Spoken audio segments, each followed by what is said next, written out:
राज्य की बात में हम कई खबरों का जिक्र करेंगे। सबसे पहले राजस्थान में बीजेपी नेताओं का कुनबा बढ़ रहा है। राजस्थान नेताओं ने बीजेपी को ज्वाइन कर लिया है। बड़ी खबर, बड़ी जानकारी हम आपको दे रहे हैं। करौली से पूर्व विधायक दर्शन सिंह गुर्जर, खंडेला से पूर्व कांग्रेस प्रत्याशी सुभाष मील, वहीं बल्लभनगर से पूर्व आरएलपी प्रत्याशी उदयलाल डांगी बीजेपी में शामिल हो गए हैं। दर्शन सिंह और सुभाष मील दोनों पायलट समर्थक। उदयलाल डांगी हनुमान बेनीवाल के करीबी भी थे। सीपी जोशी, अरुण सिंह, राजेंद्र राठौर ने ज्वाइन कराई है बीजेपी। तो ये बड़ी जानकारी हम आपको दे रहे हैं। एक राज्य की बात पे हम आपको ये खबर बता रहे हैं, जहां पर देखिए बीजेपी का कुनबा लगातार बढ़ता जा रहा है। हालांकि देखिए कांग्रेस पार्टी ने जिस तरीके से 5 सूची अपनी जारी कर दी, 156 उम्मीदवारों का ऐलान कर दिया है, लेकिन इसके बाद जिन जिनको टिकट नहीं दिया गया या जिन जिनका जहां पर विरोध हो रहा है, इसको लेकर कुछ ऐसे बड़े नेता हैं जिन्होंने कांग्रेस पार्टी को छोड़कर वो बीजेपी में शामिल हो गए हैं। तो देखिए राजस्थान में अब बीजेपी की तरफ जो लोग हैं वो आकर्षित हो रहे हैं, जहां पर उनका कुनबा लगातार बढ़ता जा रहा है। राजस्थान नेताओं ने बीजेपी को ज्वाइन कर लिया है।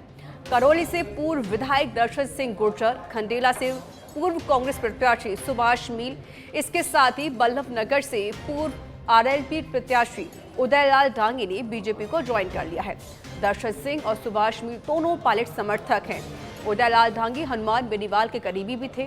सीपी जोशी, अरुण सिंह, राजेंद्र राठौर ने ज्वाइन कराई है बीजेपी। तो फिलहाल की हम बड़ी जानकारी आपको दे रहे हैं। देखिए चुनाव नजदीक है विधानसभा के राजस्थान में, जिसको लेकर जो कांग्रेस पार्टी हो या फिर वो बीजेपी पार्टी क्यों ना हो, दोनों ही देखिए आपस में तालमेल मिलाकर तो चले, लेकिन वो एक अलग बात है। लेकिन सबसे बड़ी बात ये भी है, जिस तरीके से यहाँ पर कांग्रेस पार्टी ने अपनी प्रत्याशियों की सूची जारी की है, 156 नाम में से ऐसे उम्मीदवार हैं जिनका ऐलान कर दिया है, लेकिन वहीं पर अब जो कांग्रेस पार्टी की जो मुश्किल है वो ज़रूर यहाँ पर बढ़ती हुई नजर आ रहे हैं। वो इसलिए क्योंकि जिनको टिकट नहीं मिला या जो उम्मीदवार टिकट लगाए बैठे थे, जो नेता उनको उम्मीद थी कि उनको टिकट मिलेगा, लेकिन उनको यहाँ पर टिकट नहीं मिला, जिसकी वजह से उन्होंने अब कांग्रेस को छोड़कर उन्होंने सीधे बीजेपी को ज्वाइन कर लिया है।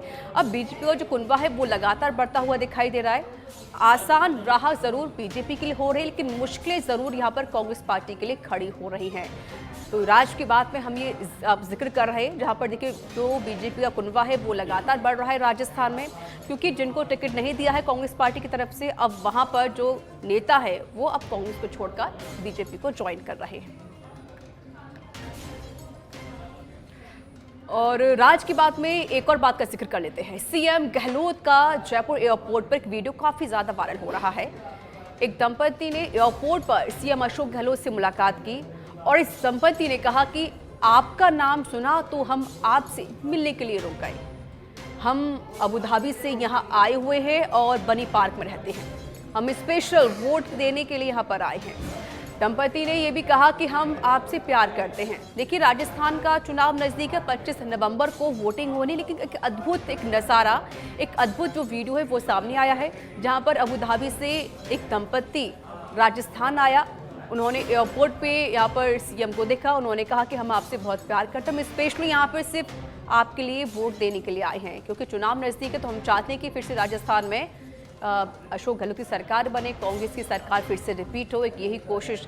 लेकिन आप ये देख रहे हैं, एक अद्भुत नज़ारा, एक अद्भुत प्यार ज़रूर देखा गया है, जहाँ पर इस दंपति ने मुख्यमंत्री अशोक गहलोत की तारीफ की और कहा कि हम स्पेशल वोट देने के लिए यहाँ पर आए हैं। और दंपति ने यह भी कहा कि हम आपसे बहुत प्यार करते हैं। और वहीं बेधड़क बुलेटिन राज्य की बात में हम बात कर लेते हैं कि खबर का असर देखने को मिला है। दमदार असर हुआ है। खबर चलने के बाद सचिन पायलट ने अपनी गलती को सुधारा है। चुनावी हलफनामे में सचिन पायलट ने अपना नंबर को सही कराया। कल बेधड़क बुलेटिन राज्य की बात में खुलासा किया गया था।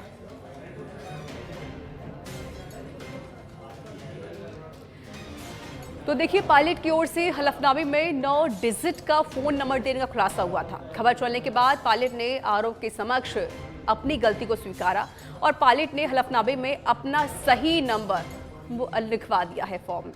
तो फिलहाल की हम बड़ी जानकारी और एक राज में ये बड़ी खबर बता रहे हैं, जहां पर देखिए सच पे धड़क ने इस खबर को बड़ी प्रमुखता से दिखाया था और खबर चलने के बाद दमदार असर यहां पर जरूर सच पे धड़क का हुआ है। आपको बताते हैं कि अब सचिन पायलट ने अपने नंबर को सही करा दिया है।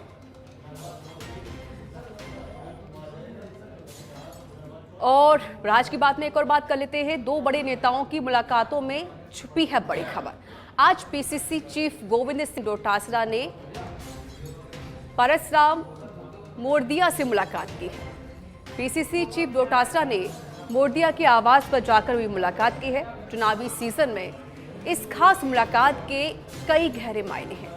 हालांकि मुलाकात को लेकर दोनों नेता कुछ भी नहीं बोल रहे हैं, लेकिन बिना बोले इस मुलाकात में बड़ी खबर छिपी हुई है। अब वो खबर क्या है, हालांकि इसका जिक्र अभी सामने नहीं आ पाया है, ना ही खुलासा हो पाया है। अब आने वाले दिनों में इस मुलाकात में छिपी है बड़ी प्रकट। इस वक्त की जानकारी, चुनाव नजदीक है विधानसभा के, लेकिन इस तरीके से हम देख रहे हैं कि मुलाकातों का जो दौर है वो यहाँ पर देखा जा रहा है। दो नेताओं की मुलाकात हुई है। इस मुलाकात के पीछे का क्या राज है और क्या कुछ वजह रही, हालांकि इसका खुलासा नहीं हो सका है, लेकिन बड़ी खबर और बड़ी बात जरूर इस मुलाकात में छिपी हुई है। तो आपको बता दें कि आज पीसीसी चीफ गोविंद सिंह डोटासरा ने परसराम मोरदिया से मुलाकात की है। पीसीसी चीफ डोटासरा ने मोरदिया के आवास पर ये मुलाकात की है। चुनावी सीजन में इस खास मुलाकात के कई गहरे मायने हैं। अब लेकिन बड़ा एक अंदेशा ये भी है, क्या ये दोनों अब एक साथ हो सकते हैं? वो इसलिए क्योंकि चुनाव नजदीक और डोटासरा का उनसे मुलाकात करना कई सवाल खड़े करता है और कई आशंका भी पैदा करता है। हालांकि मुलाकात को लेकर अभी दोनों नेताओं ने कुछ भी नहीं बोला है, ना ही कोई राज खोला है। तो राज की बात एक सबसे बड़ी जानकारी हम आपको दे रहे हैं, लेकिन बिना बोले इस मुलाकात में कई बड़े मायने हैं, बड़ी खबर छुपी है। आखिरकार इस मुलाकात के पीछे का राज क्या है, इसका खुलासा भी नहीं हो सका, लेकिन कई मायने जरूर इस मुलाकात के लगाए जा रहे हैं। अब आने वाले दिनों में इस मुलाकात में एक बड़ी ही खबर प्रकट हो सकती है। अब वो खबर क्या होगी, ये तो देखिए राज की बात है, इसका खुलासा भी नहीं हुआ, लेकिन ये मुलाकात काफ़ी ज़्यादा महत्वपूर्ण रही। इस मुलाकात में किन मुद्दों को लेकर बातचीत हुई, क्या अब ये दोनों एक साथ होने वाले हैं, यानी कई ऐसे सवाल हैं जो इस मुलाकात को लेकर अभी भी खड़े हो रहे हैं। लेकिन राज की बात है ये, क्योंकि राज की बात में अभी इसका खुलासा नहीं हो सका है। आखिरकार इस मुलाकात की क्या वजह रही और क्यों ये मुलाकात की है डोटासरा साहब ने, ये एक राज की बात नहीं। अब चलिए एक और राज की बात कर लेते हैं। जलदाय मंत्री डॉक्टर महेश जोशी ने के टिकट पर संकट खड़ा हो गया है। टिकट पर संकट के बीच किसी बड़ी उठापटक के संकेत भी दिखाई देने लगे हैं। बता दें कि मंत्री डॉक्टर महेश जोशी से आज बड़ी संख्या में मिले हैं कार्यकर्ता और समर्थक। हवा महल सीट से टिकट कटने की संभावनाओं के बीच कार्यकर्ताओं ने मुलाकात की है महेश जोशी से। आवास पर मिलकर कार्यकर्ताओं ने दबाव बनाया और कहा कि कांग्रेस पार्टी से टिकट मिलने या ना मिले, आपको लड़ना है चुनाव, चाहे आप निर्दलीय लड़िए या किसी और पार्टी में जाइए। ये कार्यकर्ताओं ने स्पेशली कहा है महेश जोशी से। आपके हर फैसले में कार्यकर्ता और समर्थक कंधे से कंधा मिलाकर आपके साथ खड़ा रहेगा और चलेगा भी। कार्यकर्ताओं और समर्थकों के भारी दबाव से अब मंत्री डॉक्टर महेश जोशी पशुपेश में तो हैं, तो क्या आप टिकट कटने पर मंत्री डॉक्टर महेश जोशी लेंगे, राजनीति में भूचाल लेकर आने वाले हैं? क्या कोई बड़ा फैसला होगा? चुनाव नजदीक, लेकिन बड़े बड़े विस्फोट जरूर देखे जा रहे हैं। आप किसी का भी जिक्र कीजिए, क्योंकि जिन जिन मंत्रियों को टिकट नहीं मिला है उनको एक उम्मीद है कि भाई हमको टिकट मिले। आपको पता है कि कांग्रेस पार्टी ने 5 सूची जारी कर दी है, 156 उम्मीदवारों का ऐलान कर दिया, लेकिन महेश जोशी का अभी तक टिकट उनको नहीं मिला है, उनको प्रत्याशी नहीं बनाया गया है। अब इसी को लेकर जो उनके समर्थक हैं, उनके जो कार्यकर्ता है, उनके जो करीबी है, उनके अंदर के आक्रोश भी देखा जा रहा है। हालांकि देखिए उन्होंने इसको लेकर थोड़ा सा विरोध प्रदर्शन भी किया, नारेबाजी भी उन्होंने की, लेकिन वो चाहते कि महेश जोशी को टिकट मिले। सबसे बड़ी बात है कि उन्होंने साफ तौर पर क्लियर कर दिया है सभी कार्यकर्ताओं ने और समर्थकों ने कि आपको टिकट कांग्रेस पार्टी दे या ना दे, लेकिन आपको चुनाव लड़ना है। आप किसी पार्टी से लड़िए, चाहे वो बीजेपी क्यों ना हो, लेकिन आपको चुनाव लड़ना होगा। आप निर्दलीय चुनाव भी लड़ सकते हैं। आप जो भी आप फैसला लेंगे, आपका जो भी डिसीजन होगा वो हमें मंजूर होगा। आप जो कहेंगे उसकी बात रखी जाएगी, उसका मान सम्मान किया जाएगा, लेकिन आपको चुनाव जरूर लड़ना है। ये सभी कार्यकर्ताओं ने कह सकते हैं कि प्यार जो महेश जोशी के प्रति है इन कार्यकर्ताओं के अंदर, वो जरूर यहाँ पर देखा गया है, जहाँ पर कार्यकर्ताओं ने देखिए महेश जोशी से क्लियर कर दिया है कि आप चुनाव लड़ेंगे, चाहे आपको कांग्रेस पार्टी प्रत्याशी बनाए या ना बनाए। तो देखिए हवा महल विधानसभा सीट से टिकट देने की मांग सभी कार्यकर्ता कर रहे हैं उनकी तरफ से कहा जा रहा है कि भाई कांग्रेस पार्टी की तरफ से जिस तरीके से जिक्र किया गया कि उनको शायद किसी को टिकट दे दिया जाएगा, वहाँ से इनको ये एक आशंका है। हालांकि अभी देखिए अभी कोई उम्मीदवार नहीं उतारा है कांग्रेस पार्टी ने, लेकिन उनको ये आशंका शायद महेश जोशी की वजह वो किसी को टिकट दे सकती है कांग्रेस पार्टी। अब इसी को लेकर कहीं ना कहीं कार्यकर्ताओं में जो आक्रोश है वो जरूर देखा जा रहा है। अब उनकी तरफ से भी कहा जा रहा है कि चाहे आपको कांग्रेस पार्टी टिकट दे या ना दे, लेकिन महेश जोशी के साथ उनके कार्यकर्ता, उनके समर्थक हमेशा खड़े थे, खड़े हैं, आप खड़े ही रहेंगे, लेकिन आपको चुनाव जरूर लड़ना है। अब चलिए राज्य की बात में कांग्रेस की अगली सूची जारी होने से पहले चौंका देने वाली खबर सामने आई है। वो खबर क्या है, ये राज्य की बात है। कांग्रेस के 2 बड़े नेताओं ने कलेक्ट्रेट में नामांकन मंगाया। दोनों बड़े नेताओं की ओर से निर्धारित अमानत राशि भी जमा करा दी गई है। जानकार सूत्रों ने खुलासा कर दिया है, डीसीसी अध्यक्ष आर तिवारी ने फॉर्म मंगाया और अमानत राशि कराई जमा। वहीं पीसीसी कोषाध्यक्ष सीताराम अग्रवाल ने भी फॉर्म मंगाया और अमानत राशि जमा कराई।